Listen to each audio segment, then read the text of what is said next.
All right, so let's get into the follow-up show to my little paintball advice video, the first one, okay, which was probably one of the video that I've gotten probably the most thank yous for in a really long time. Okay, so we might go with this for a little while, these tips and advice videos, because I got emails and comments on YouTube and Facebook messages and stuff like that of people thanking me for that video. So there's a few things that I left out. I knew I threw a lot of information out there for for people that are getting ready to start college, or people that are in high school getting ready to start college, and there was a few things that we left out. Also, if you haven't checked out my websites, go check out markerbids.com. It's a website I've had running since September of 2010. Awesome website. And also another website that we're starting, tacticalbids/airsoftbids.com. If you're into airsoft, tactical outdoor products, stuff like that, go check those two websites out. Those websites are a blast. All right. First thing I'm going to talk about, somebody actually posted on there that I forgot about actually physically playing paintball in college, okay? Two things you need to be very careful about with playing paintball in college is, one, if you live on campus, you need to be very careful about their weapons laws and stuff like that, okay? If your dorm room or your college campus, which is about 99% of them, says do not have a paintball gun on campus, you need to be very careful about keeping a paintball gun in your car, or a paintball marker in your car, however you want to classify it. You want to be very careful about keeping that in your car or in your dorm room. It can land you in a lot of trouble. Not only can it get you evicted from living on campus, it could have academic consequences at all. It's not worth it at all. I do know that sometimes if you do live on campus, most of the time they do have a campus police department. You can leave your paintball marker with the police department and check it out when you're ready to leave. So at least you know it's in a safe place. They can store it like in an evidence room or an area like that. I have heard of some people that have done that. So not necessarily your tank or your loader, but the physical marker itself, like your Ego LV1 or, Planet Eclipse LV1 or your GO3, whatever it is. You have it in the case, you bring it over to the police department, they check it in and put it in the back, and whenever you need it, you just go and get it and, on your way off the campus and you're good to go. It may sound like an extra step, but it sure beats getting evicted in the middle, it sure beats getting arrested, and it also beats getting in any sort of trouble. Something else I want to talk about. When you're in college, you're extremely crunched for time, and you're also flat broke, okay? This is almost the universal law, okay? You're going to be, very, very limited on time, and you're also going to be very flat broke. The easiest way to resent something, such as paintball, is to spend money you don't have trying to play it, and use time that you don't have trying to play it, okay? When I was in college, I maybe played paintball like 3 times a year, okay? It's fine. It's okay for you to focus on college, which is why you're there, and it's one of the most important times of your life. It's okay to focus on college for a couple of years, play paintball when you're done. You don't have to do it at the same time, If you're off during the summertime, and you want to go play, whatever, but don't make it a priority. You need to get an education, okay? And you're paying a fortune to get it, and you're making a lot of sacrifices to get it. So, really, really be careful with what you do with your priorities, and when you get into college. And you don't want to resent this activity, this hobby, this sport, because you're spending money. You get your financial aid check in, you get $800, it's supposed to last you all summer, and you go buy an Axe Pro, and now you're flat broke, So anyway, another thing I want to talk about here is the first week of class. Most colleges will have what they call the drop ad week, okay? And a lot of people don't know this, their first semester there. Just because you signed up for a certain class, let's say you signed up for English at 11 o'clock, it goes from 11 to 12:30 on Mondays and Wednesdays. You're not, within that first week, you're not, committed to that professor. Let's say you walk in there and that professor looks like it's going to be a nightmare, okay? He or she's asking for a ton of extra stuff, it looks like they're just going to absolutely put you through the grill on that class. You can drop that class within the first week, schedule another professor that may be a little bit easier or maybe a little bit more, realistic with what they're asking from you, and there's no consequence to it, okay? So take advantage of that, especially now with these websites such as ratemyprofessor.com and these websites where, you get reviews on the professors that you're taking.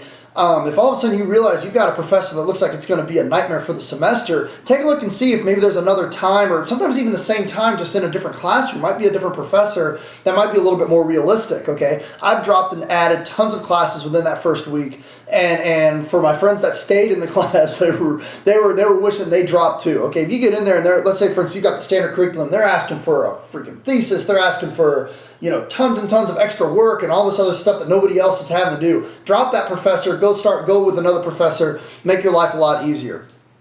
Something else I want to talk about is your first year at college, okay? The first year, this is where probably half the people that attempt college will drop out, okay? And I've said this to people, and they've gotten there, and it freaks them out. Literally, the fall, it's jam-packed. By spring, it's a ghost town, okay? A lot of people, their first year will drop out of college because it's a major adjustment.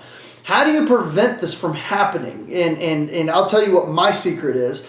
My first year of college, I got the best grades that I did throughout the entire year I was in college. The reason why is I overstudied my first year, okay? There's a lot of stuff to distract you. There's parties, there's hot girls running around, or hot guys. I mean, I think I have like 3 girls that watch my videos, but there's pool parties and drinking and intramural activities and clubs and school spirit functions and all kinds of stuff like that. A lot of distractions. But here's what I'll tell you to do for your first year.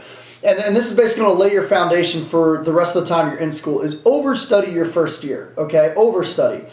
And try to get the best grades you possibly can your first year. This way, you got through your first year, which most of the students won't, half the students aren't going to. You can scale back a little bit and push in a little bit of that social time and that fun time into the studying. So, but if you overstudy your first year, now you've got a mental picture of how much work it actually takes to pass these classes and do well in these classes. Now you can kind of scale back a little bit, and you've kind of gotten through that first year adjustment period, and you can start putting in a lot of the extra fun stuff, which I strongly recommend you do.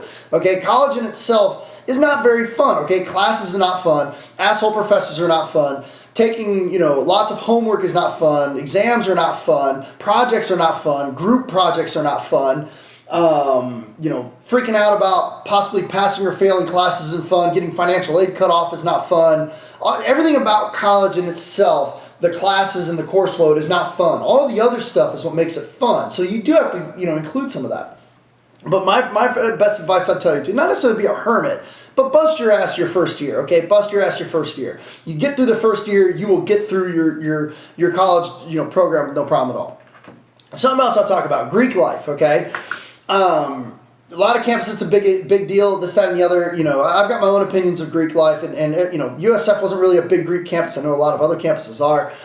Don't pledge your first year. You've already got enough on your plate your first year. Don't pledge your first year.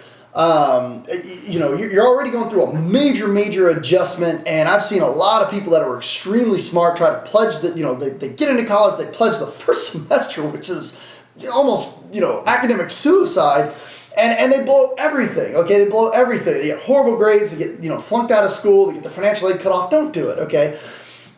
I'll tell you what my opinion is on Greek life, okay? You've got you've got all the students at the college, okay? It's in this big circle of friends, okay? Of potential friends, okay? Then you've got these little pockets, which are the Greek organizations, okay? And they're fun, okay? But you got these little pockets of Greek organizations. So maybe it makes up a third of the students at your school. Maybe it makes up half. It could be even less than that. Who knows?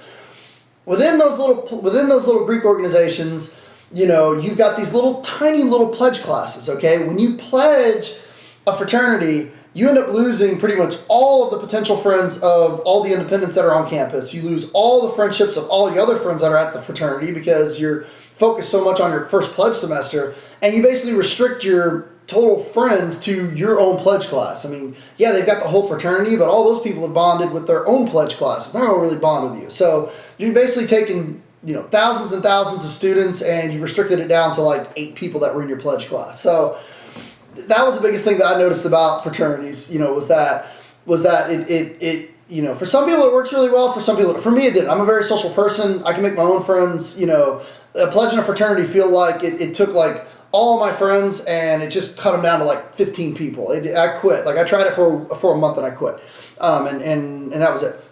I'll tell you this, if you want to beat the Greek life game, if you want to truly do this right, I'm going to give you my secret, which is what I should have done the whole time I was in college, but I ended up pledging anyway, is always say you're going to pledge, but never pledge, okay? This way, you're not committed to any one fraternity. All the fraternities are going to be inviting you to all the parties and stuff like that. They're all going to be kissing your ass because they want you to pledge.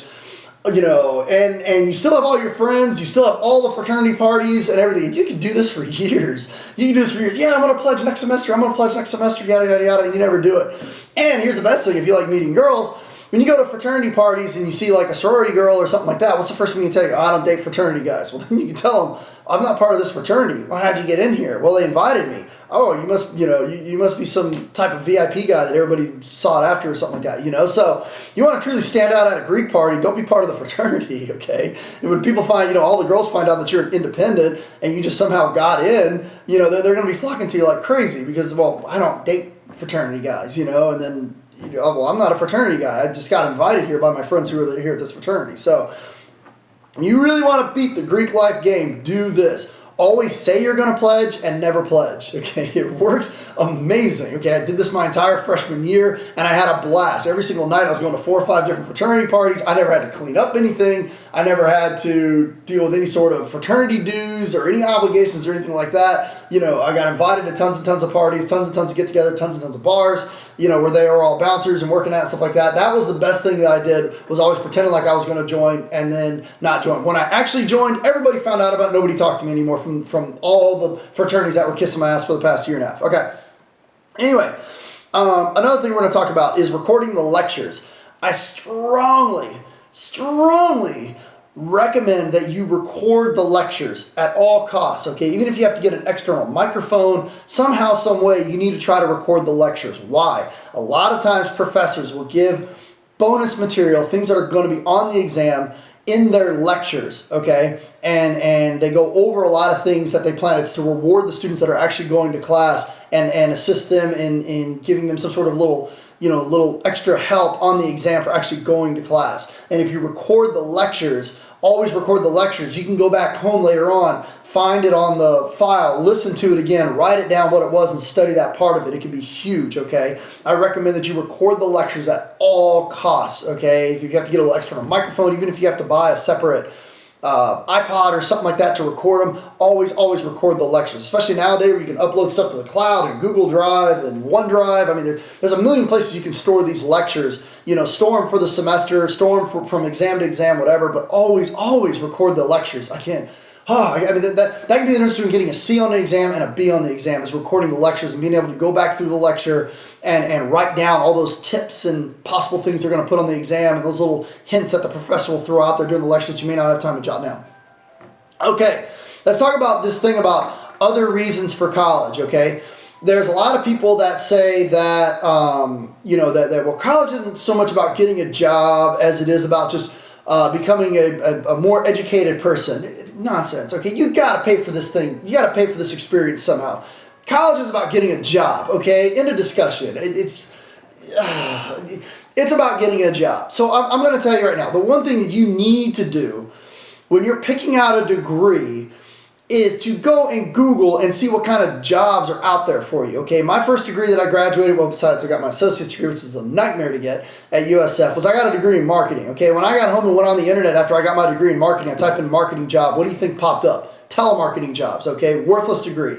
Okay, it's a worthless degree. That's why I had to go back and get a degree in accounting and start studying and pass the CPA exam, okay? My marketing degree was a worthless degree. My friends that majored in management, that was another worthless degree. Who's going to give a 23-year-old a job as a manager over other people with degrees that have been in the same company for 10 plus years? You're not coming out at 23 years old and getting a job as a manager anywhere. It doesn't matter if you have a management degree. I'm picking on college and business right now, but finance isn't too bad. I've had some friends that got, went to work for car dealerships, did okay. Working like finance managers, they've done pretty good. Accounting, they definitely did pretty good. Economics, that's a tough one. I've had some people that went to work for the government, and with economics degrees, it's real tough to get hired, stuff like that. So I strongly recommend, before you invest $100,000 in 5 years of your life into getting a degree, is to get online and Google what jobs are there. Because I can promise you, this day will come. You are going to graduate and you're going to have to pay for that degree, okay? And if you've got a job, if you got a degree in fine arts or liberal arts or art appreciation or some shit like that, you're not going to get, there's no jobs for that, okay? No one's going to pay you enough to pay back your degree, So you're going to be sitting there trying to figure out, what am I going to work at Starbucks until I get my dream job that doesn't exist? No. Google job demand for it. Get some ideas of where you're actually going to work or what career you want to go into before you pick a degree. So luckily you have about 2 years when you start college. You got about a year and a half, maybe up to 2 years before you really have to make a decision. But pick something that's going to line you up with a profession. Okay, pick something that's going to line you up with a profession. Okay. Engineering's a good one, but it's really hard. I started off in engineering and practically flunked out of engineering, had to go into business. In business, the accounting is probably the best degree. There's like all kinds of ones on like sports medicine and stuff like that, but each college offers like 200 or 300 different degrees, and there's maybe about 20 of them that'll actually get you a job after you graduate. You want to try to focus on those. The extra work you're going to put into it is going to be worth it. But yeah, you're right. It's supposed to, supposed to round out your brain and this, that, and the other. But point of college, 99% of the reason why you're going to college is to get a job. Okay, and if you pick a degree that doesn't really have any sort of profession lined up with it, when you go and graduate, you got about 6 months before you got to start paying back those student loans. And you can't land a job with the degree you got, you're in serious trouble. Okay, you can't discharge that student loan debt. It's going to go into default. They're going to start garnishing your wages. They're going to start garnishing your savings accounts, your bank accounts. They're going to start tacking on interest and fees on top of that. And when you originally owed 50 grand, now you're going to owe 70 after they tack on all their fees for you defaulting. You need to make sure you're getting a degree in something that's going to actually get you a job.